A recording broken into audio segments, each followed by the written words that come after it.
Good evening everyone, myself Rajesh Kumar. Welcome to my YouTube channel. आज हम discuss करेंगे star delta starter के बारे में। स्टार डेल्टा कनेक्शन में वायरिंग कैसे करते हैं, स्टार डेल्टा स्टार्टर की रिक्वायरमेंट क्यों होती है हमें। पहले समझते हैं कि स्टार डेल्टा स्टार्टर किस लिए यूज करते हैं। कोई भी मोटर होती है वो ड्यूरिंग स्टार्टिंग जो करंट लेती है वो 3 to 7 टाइम्स लेती है।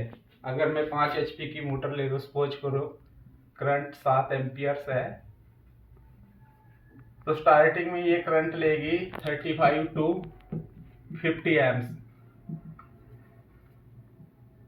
अगर 20 HP की मोटर मैं ले लेता हूँ, करंट है 25 एम्पियर। ये करंट डिपेंड करता है वोल्टेज और लोडिंग पे मोटर की। तो स्टार्टिंग में जो ये करंट लेती है वो 125 से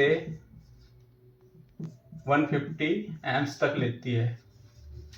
तो 5 HP तक जो मोटर रहती है वहां पर हम ड्यूअल स्टार्टर यूज कर सकते हैं, डायरेक्ट ऑनलाइन स्टार्टर, जिसमें पावर सप्लाई को सीधा सीधा मोटर को दिया जाता है।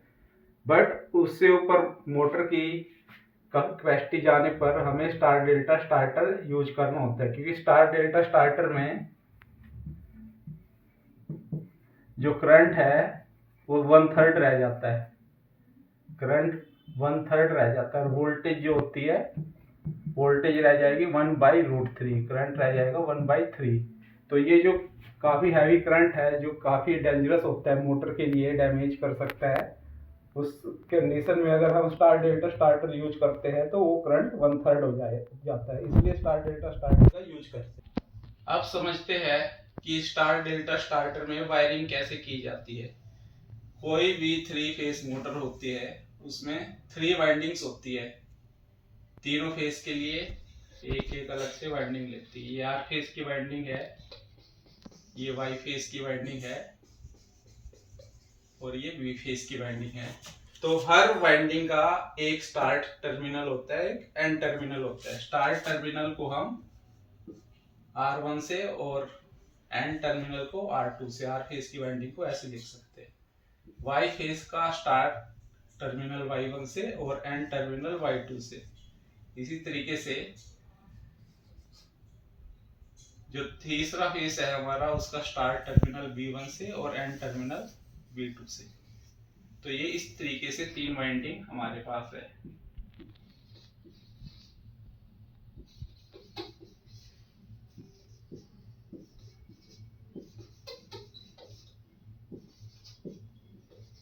अब स्टार में जोड़ने के लिए इन तीनों का जो एंड पॉइंट है इनको सोल्ट किया जाता है। ये वाइंडिंग स्टार्ट होती है, यहाँ पर एंड हो जाती है R1 R2। ऐसे ही ये Y वाली वाइंडिंग स्टार्ट होती है और यहाँ पर एंड हो जाती है Y1 Y2। और ये B वाली वाइंडिंग स्टार्ट होती है और यहाँ पर एंड हो जाएगी B1 B2। अब आपने ये देखा कि जो एंड टर्मिनल है वो तीनों सोर्ट हो जाते हैं, यहाँ पर तीनों को सोर्ट करते हैं। तो ये होता है स्टार में वाइंडिंग का कनेक्शन। डेल्टा में वाइंडिंग का कनेक्शन करने के लिए पहले जो वाइंडिंग आर फेज की हमने स्टार्ट की R1 से और खत्म की R2 पे, जो दूसरी वाइंडिंग स्टार्ट होगी वो पहली वाइंडिंग जहां पर खत्म हो जाती है वहां से स्टार्ट होती है, B1 B2। इसी तरीके से तीसरी वाइंडिंग जो स्टार्ट होगी यहां से स्टार्ट होगी जहां पर दूसरी वाइंडिंग खत्म है।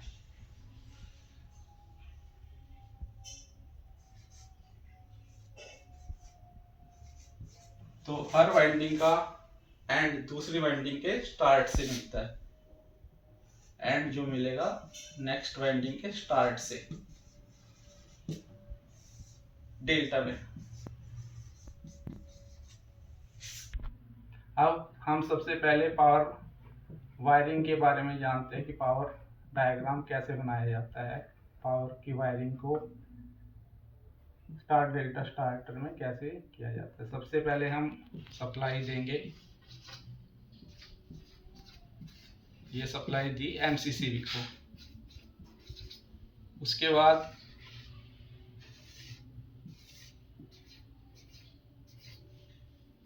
ये मेन कॉन्टैक्टर को हम सप्लाई देंगे। ये है हमारा main contactor.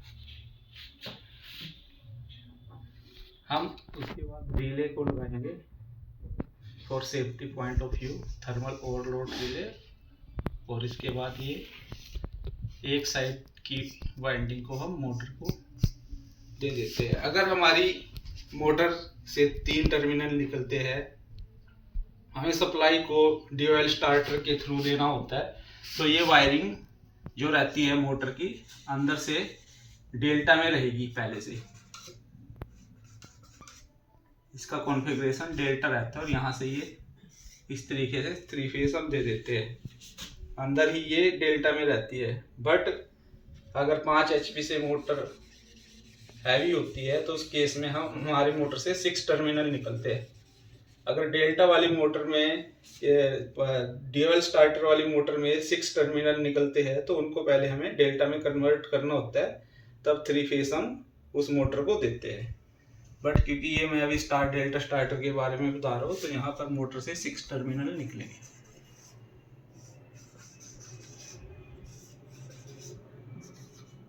R1 Y1 B1,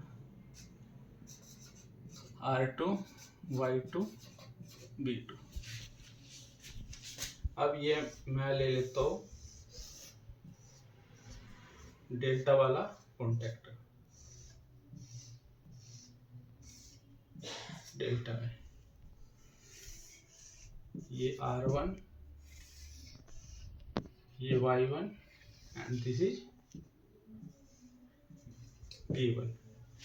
अब मेरे को R1 को मिलाना है B2 से डेल्टा कनेक्शन के लिए।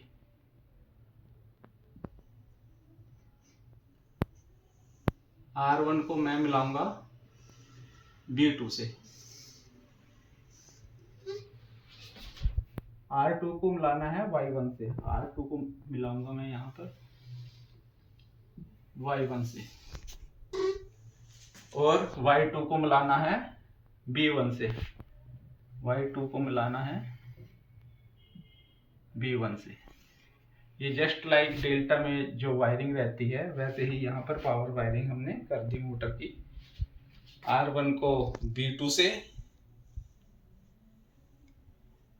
R2 को Y1 से और B1 को Y2 से। जस्ट लाइक यहाँ पर जैसे R1 B2, R2 Y1, Y2 B1। Start terminal of each wiring is connected to the end terminal of next wiring. अब हम डेल्टा में ये मैंने बना दिया। अब हम बनाते हैं स्टार के लिए। स्टार में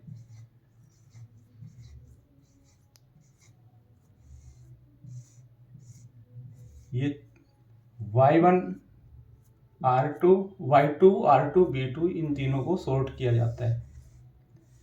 ये सॉर्ट कर दिया।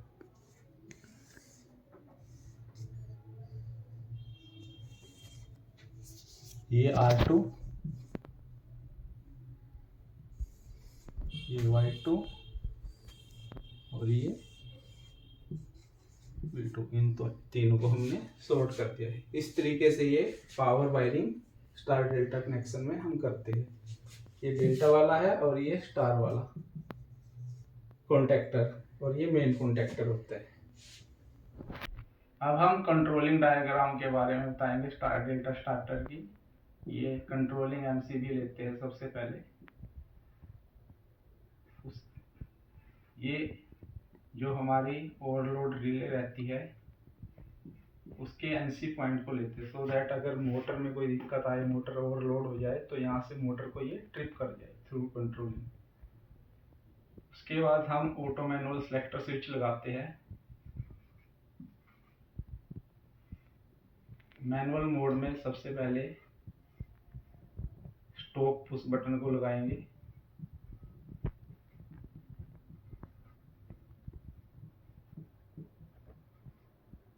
स्टॉप पुश बटन को हम एनसी भी बोलते हैं क्योंकि नॉर्मल पोजीशन में एनसी में रहता है, मतलब नॉर्मली क्लोज रहता है। उसके बाद हम लगाएंगे स्टार्ट पुश बटन।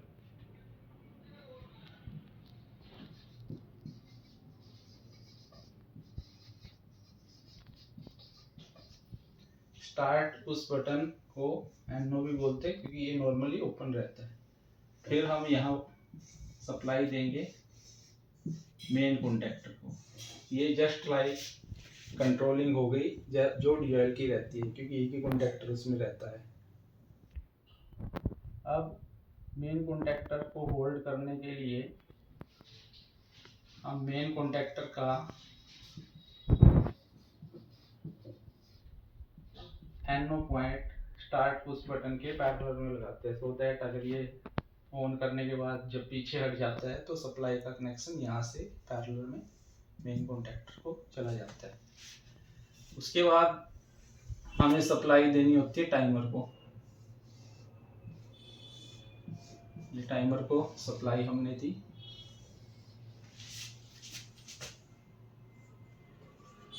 टाइमर का जो स्टार वाला पॉइंट होता है, टाइमर स्टार कनेक्शन के लिए जो पॉइंट होता है उस पॉइंट को हम लेंगे। उसके बाद डेल्टा के NC को लेंगे और फिर हम देंगे स्टार की कॉइल को कनेक्शन। यहाँ पर हमने टाइमर लिया क्योंकि स्टार्टिंग में जो मोटर है वो स्टार्ट में चलती है। स्टार्ट में चलने के लिए स्टार वाला पॉइंट हमें जोड़ना होता है वायरिंग डायग्राम में। डेल्टा का NC हम इंटरलॉकिंग के लिए लेते हैं सो दैट कि स्टार और डेल्टा एक साथ ऑन ना हो। अगर ऑन हो भी जाए गलती से तो ये इंटरलॉकिंग काम करेगी। ये जो NC है डेल्टा का ये हट जाएगा और स्टार को सप्लाई जाना बंद हो जाएगी। सिमिलरली हम स्टार में डेल्टा में भी ऐसे देंगे। ये टाइमर का जो NO रहता है जो कुछ टाइम के बाद NC बन जाएगा। टाइमर का डेल्टा वाला पॉइंट होता है NO। इसकी सीरीज में हम लेंगे स्टार का NC और फिर यहाँ से सप्लाई हम देंगे डेल्टा में। और इन सब को कनेक्शन को कंप्लीट करने के लिए हम यहाँ पर न्यूट्रल जोड़ देंगे। तो ये कंट्रोलिंग डायग्राम है स्टार डेल्टा स्टार्टर का। अगर हमें मोटर को ऑटो में चलाना है, फॉर एग्जांपल जैसे हम मोटर को ऑटो में चलाते हैं, अगर हमें बिल्डिंग का मेंटेन करना है या हमें नीचे सम्प में मोटर को लगाना है तो हम फ्लोट स्विच या प्रेशर स्विच के थ्रू इस मोटर को चलाते हैं। इसके लिए हमें ऑटो मैनुअल सेलेक्टर स्विच चाहिए। जब ऑटो साइड में करते हैं तो यहाँ से फेस फ्लोट स्विच के NO में आएगा और यहाँ से सीधा कॉन्टैक्टर के मेन टर्मिनल में चला जाएगा। ये जब प्रेशर मेंटेन रहता है हमारा बिल्डिंग का, अगर हम प्रेशर के लिए यूज कर रहे हैं मोटर तो ये NO रहता है। जैसे ही प्रेशर कम हुआ तो ये NC बन जाता है और फिर मोटर चल जाती है। ऐसे ही जब प्रेशर मेंटेन हो गया ये फिर से वापस आ जाता है। ऐसे ही जब हम फ्लोट स्विच के लिए यूज करते हैं ऑटोमेटिक पानी को निकालने के लिए, जब पानी भर जाता है बिल्डिंग के सम्प में तो नॉर्मल पोजीशन में जब पानी खाली रहता है तो ये NC रहता है, मतलब यहाँ से सप्लाई कट रहती है। और ये जब पानी को निकालना होता है, जब पानी फुल भर जाता है तो ये पंप यहाँ से सप्लाई मिलेगी क्योंकि ये NO NC बन जाएगा और सीधा सप्लाई कॉन्टैक्टर में चली जाएगी, फिर टाइमर में, स्टार में और डेल्टा में। सबसे पहले मैं वायरिंग डायग्राम के बारे में बताऊंगा। जो पावर टर्मिनल जाते हैं इसमें ये 3 फेस है, जैसे कि ये RYB यहाँ दिखाए हैं।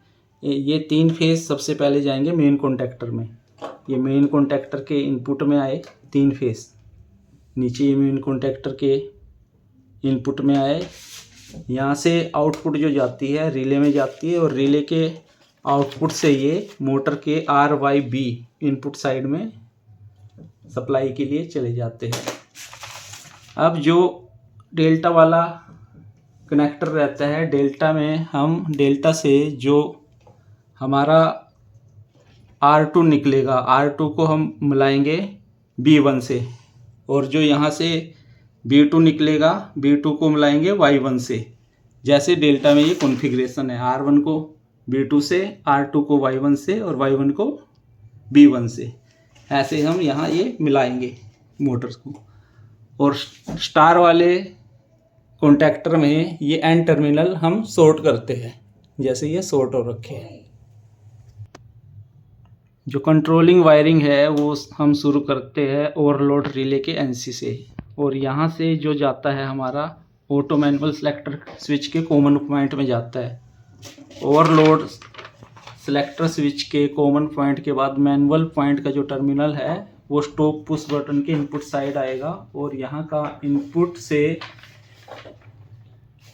ये जाएगा स्टार्ट पुश बटन के इनपुट साइड में, और स्टार्ट पुश बटन का जो आउटपुट है ये जाएगा मेन कॉन्टैक्टर की कॉइल में। ये मेन कॉन्टैक्टर है इसकी कॉइल में, और दूसरी साइड से हम कनेक्ट करेंगे न्यूट्रल को। ऐसे ही ये हमने टाइमर को कनेक्शन दिया है। टाइमर में जो फेस आया ये हमारा टाइमर है, ये हमने फेस लिया इसकी कॉइल को A1 को, और A2 को न्यूट्रल दे दिया यहाँ से। स्टार के कनेक्शन के लिए सबसे पहले हमें ये जो स्टार वाला 16 नंबर पॉइंट है इसको डेल्टा के एनसी से होते हुए ये इसकी कॉइल में गया और नीचे से न्यूट्रल। ऐसे ही डेल्टा में जो डेल्टा का टाइमर का डेल्टा वाला पॉइंट है इसको स्टार के एनसी से लेते हुए हम डेल्टा की कॉइल में लेकर आ गए, और ये नीचे आउटपुट साइड में A2 को जो कॉइल है उसको दिया न्यूट्रल। मोटर को स्टार्ट करने के लिए मैं स्टार्ट पुश बटन को पुश करूँगा। सबसे पहले मेन और ये स्टार वाला जो कॉन्टैक्टर है ये ऑन होगा। ये जैसे ऑन हुआ ये मेन कॉन्टैक्टर ऑन हुआ और स्टार वाला कॉन्टैक्टर ऑन हुआ। अब टाइमिंग के हिसाब से ये स्टार वाला कॉन्टैक्टर बंद हो गया और मेन और डेल्टा का कॉन्टैक्टर ऑन हो गया। अब ये मैंने जो पंप को चलाया है मैनुअल मोड में चलाया है, इसको अब बंद करूँगा तो मैनुअली। अगर मैं इसको ऑटो में डालता हूँ फ्लोट स्विच इसको ऑटो में चला देगा।